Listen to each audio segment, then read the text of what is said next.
Assalomu alaykum aziz kuzatuvchilar. Sizlar uchun bugun bel uchun 3 ta zo'r mashqni tayyorlab qo'yganman. Uy sharoitida yoki har qanday holatda bu mashqni qilsanglar bo'ladi. Bu mashq bel og'riydigan, shu qismi og'riydigan, masalan, eng ko'p odamlarda uchraydigan L4, L5, L5 S1 qismlari, dumg'aza qismi, tos qismlarida oyog'i og'riq, tarqaluvchi og'riq beradigan holatlarda zo'r foyda beradi. Ikkinchisi, ko'krak qafasi.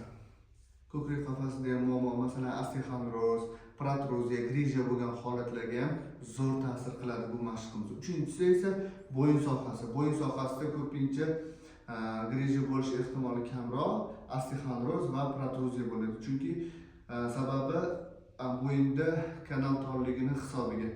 Xo'p, bo'yin yuqorida sanab o'tilganimdek, bo'yin umurtqa pog'onalari 3 qismiga bo'linadi. Bo'yin, ko'krak va bel qismiga. Hozirgi ko'rsatadigan mashqlarimiz hammasiga mos tushadi. Birinchisi rolik mashqi. Rolik mashqi juda qiyin bo'lib, lekin sekin astalik bilan qilsanglar bo'ladi. Uy sharoitida ham masalan bitta sport tovarlardan yoki sport jihozlari sotiladigan joylarda bemalol olib mashg'ulot qilsanglar bo'ladi.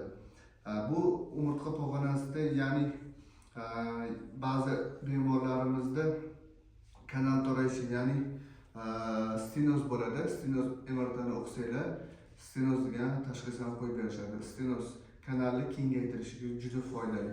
Qani ketdik. Birinchi mashqimiz bu rolik mashqimiz. Uy sharoitida sekin bittadan boshlaysizlar va 10 ta, 20 ta, 30 ta qancha ko'pga olib chiqasizlar, sekin olib chiqasizlar. Hozir sizlarga 10 ta qilib ko'rsatamiz. Boshladik.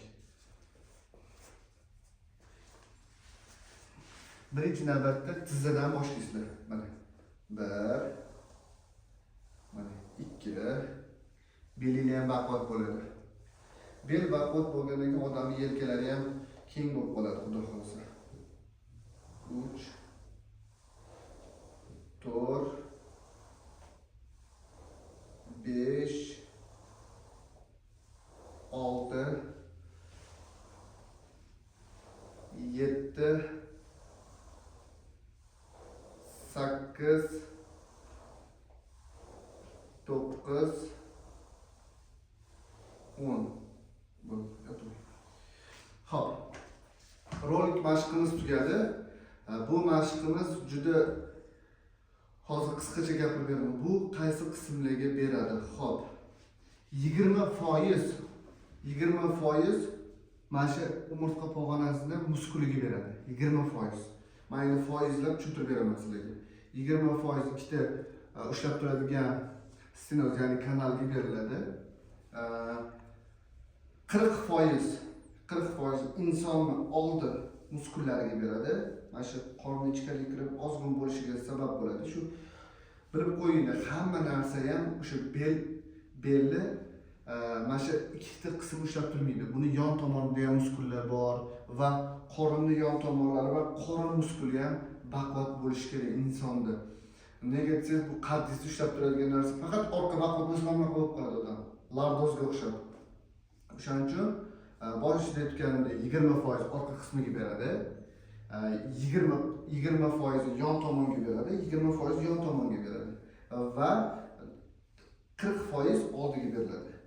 O'shanda 100% natija bo'ladi. Birorta adhod umuman kerak emas, boshqa anaqa yo'q. Samarasiz usul yo'q. Bu hamma tomonga yaxshi. Eng ko'p qismi mana shu press qismiga beriladi. Xo'p, endi ikkinchi mashqqa o'tamiz. Ikkinchi mashqimiz bu bizga bitta sherik kerak bo'ladi. Qanaqa? Bu faqat 90% mana shu bel qismiga beradi. 90%, 10% tepalariga ham beradi. Biz eng ko'p uchraydigan bel og'ruvlaridan biri bu masalan dumg'aza qismi, L4, L5, L5 S1 qismlarida ko'pchilikda uchraydi. Chunki o'tirib ishlaymiz yoki kam harakatlik, semizlik, og'ir vaznlik, keyin travmalarga ham juda foydali bo'ladi. Ikkinchi mashqimizni boshladik. Bitta yordamchi kerak bo'ladi, bu o'zim. Oyoqlarga o'tirib olamiz. 10 tadan boshlaymiz. Bemalol qila olasizlar. Uy sharoitida ham bemalol. 2, 3, 4, 5, 6, 7, 8, 9, 10. Ko'rishingiz mumkin, orqa muskullar juda mustahkam bo'ladi. Xo'p, endi yon tomonni ishlatdik, orqa qismini ishlatdik va fassetlarni ishlatdik va press ishlatdik. Bu endi bellarni ham ishlatdik. Endi bizga 3-chi mashqqa o'tamiz. 3-chi mashqimiz bu yengilroq. Birinchisi eng og'iridan boshladim. Bu rolikdan boshladik. Bu og'ir. Ikkinchisi o'rta stepilli, masalan, darajali. Uni ham buni bemalol uy sharoitida qilsanglar, 10 tadan boshlasangiz bo'ladi. Rolikka bittadan boshlaysizlar, buni 10 tadan boshlasangiz bo'ladi. Har kuni 5 ta podxod yoki 10 ta podxoddan qilsangiz bo'ladi. Va uchinchisimiz deyarli eng yengili desak ham bo'ladi. Boshladik. Unga hech kim kerak emas. 1, 2, 3, 4, 5, 6, 7, 8, 9, 10. Bo'ldi, pastga tushib olib. Xo'p, buni ham bemalol qilsanglar bo'ladi. Buni masalan 10 tada bemalol 10 ta podxod qilsanglar bo'ladi. Kuniga 20 minut o'zingiz uchun vaqt ajratsanglar, xudo xolasa, bellaringiz, muskulingiz, hamma joy inson tanasi, tashqi tana, bu tana ham yaxshi bo'ladi. Bu sizning ruhiyatingizga ham ta'sir qiladi. Bu inson tanasida o'zini yaxshi his qilsa, ko'chada yurganda, masalan, erkaklarda testosteron gormoni ko'tarilganda hisobiga kayfiyati ham yaxshi yuradi. Ko'rganmisizlar, baquvvat odamlar, o'ziga muskullari, hamma narsasi joyida odamlar kayfiyati ham yaxshi bo'ladi, ishi ham unumdor bo'ladi. Masalan, ayollarda ham xuddi shunaqa. Ayollarda misol o'zini gormonlarini ishlab chiqarish, masalan, testosteron ko'tarilib ketmagani yoki o'zini testosteronni masalan pasayib ketsa, misol semirib ketadi, testosteron ko'tarilsa, masalan, semirib ketish holatlari ko'p bo'ladi. O'shaning uchun inson tanasidagi bo'layotgan o'zgarishlar, gormonal o'zgarishlar yoki yeyotganimizni pala-partishligi, yaxshi hazm bo'lmasligi, hamma narsa bir-biriga bog'liq. Sport bilan shug'ullansanglar, masalan, sportga kirib olinglar, sekin-sekin ovqatda ham to'g'irlaysizlar, harakatda ham to'g'irlaysizlar, hamma narsa sekin-sekin asta bo'ladi. Siraza hamma narsa bitada bo'lib ketmaydi. O'shaning uchun sekin-astalik bilan sport bilan shug'ullanish kerak.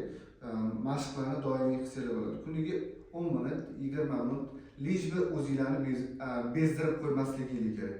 O'zinglarni bezdirib qo'ymasdan sekin-sekin sportga kirsanglar, taningiz ham sog'lom bo'ladi va ichki ruhiyat ham sog'lom bo'ladi.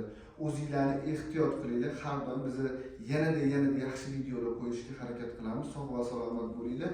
Agar o'zinglarni qiziqtirgan savolinglar bo'lsa, bemalol kommentariyaga yozishingiz mumkin.